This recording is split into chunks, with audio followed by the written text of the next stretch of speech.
how to avoid common financial mistakes that keep you poor. Welcome back to Raveling Money. This video is for you if you want to take charge of your money and stop making the same mistakes over and over again. Today, we're going to talk about something that could transform your money situation. How to avoid common financial mistakes that keep you poor. Managing money isn't always easy, and we all make mistakes.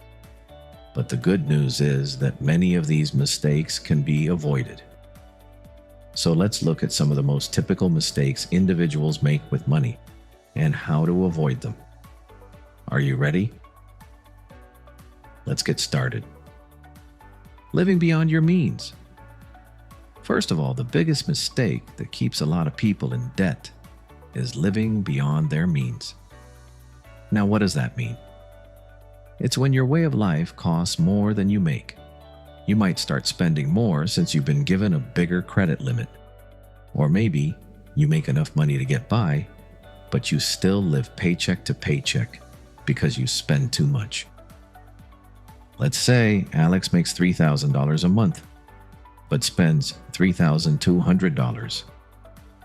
Alex is putting the extra $200 on credit cards, and soon the bills start to add up. In the short term, it could seem all right, but over time, the debt keeps growing with interest, and the stress keeps getting worse. The solution? Live within your means. You may still enjoy life and reward yourself, though. It's all about finding a balance. Make saving and planning your top priorities so you don't get caught off guard by unexpected bills. Don't spend more than you make is a wise rule to follow. Not having a budget. Another major mistake? Not having a plan for your money. Budgeting may seem monotonous or limiting, but believe me, it's a game changer when it comes to managing your money. Without a budget, you don't know where you're going. You can think you're making a lot of money, but if you don't know where it's going, you could be broke by the end of the month. Look at Sarah, for example. She makes $4,000 a month, but never keeps track of how much she spends. She gets takeout a lot, buys a new clothing every week, and doesn't even know how much money she's losing. Sarah's bank account is almost empty by the end of the month, and she doesn't know why. What can we do to solve this? Make a budget. Keep track of how much money you make and how much you spend. You don't have to make it hard. Just follow the simple rule of 50-30-20. 50% of your money goes to needs, 30% to wants, and 20% to savings. Making a budget will help you stay on track and avoid surprises. Not paying off debt. Next, ignoring debt. I understand that it's easy to ignore credit card bills or loan reminders, but not paying your debts doesn't make them go away. It merely makes matters worse over time. Let's imagine Mike owes $5,000 on his credit cards. He maintains making the minimum payment each month, which simply pays the interest. Mike thinks he's getting better, but the debt never really goes down. Because of the high interest rates, he ends up paying a lot more in the long term. So what do we do to solve this? Pay off your debt as quickly as you can. If you have debt with a high interest rate, pay it off first. The debt snowball method is a smart way to go about it. Start by paying off the lowest bill, then move on to the next one. Every little win adds to the momentum. Not having a fund for emergencies.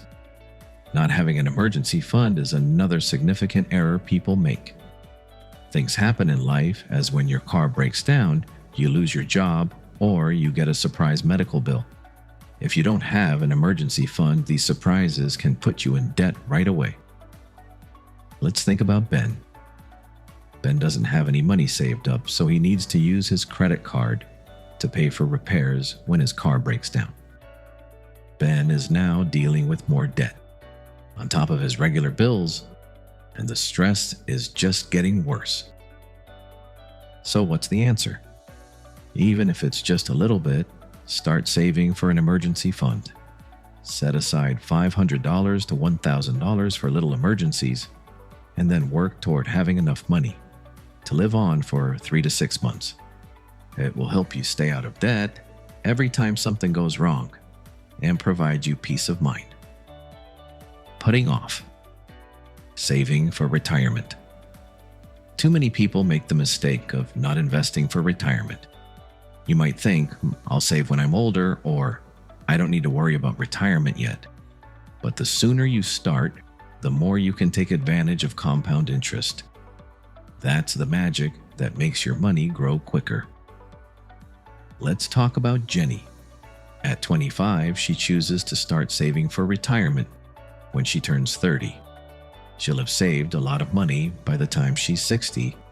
But here's the thing, Jenny would have more money now if she had started saving 5 years earlier, even if she saved the same amount every month. So, what can you do? Even if it's just a little bit, start saving for retirement as soon as you can. You can open a 401k or an IRA to save for retirement.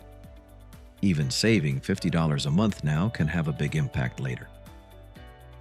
Spending on impulse. Another mistake that happens a lot. Spending on impulse. We've all been in that situation. You see something shiny, and all of a sudden, you have to have it, even if you can't afford it. Look at Tom, for example. He goes to the store to buy a pair of shoes, but he ends up buying 3 pairs, a new jacket, and some gadgets he didn't need. Tom is having trouble sticking to his budget and is puzzled why his savings aren't growing.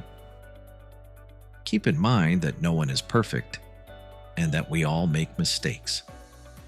The most important thing is to learn from them and do better next time. If you like this video, please give it a thumbs up. Share it with someone who could use the advice, and leave a comment below if you want to chat further about any of these money blunders. And don't forget to subscribe if you haven't already to get additional suggestions on managing your money. See you in the next video.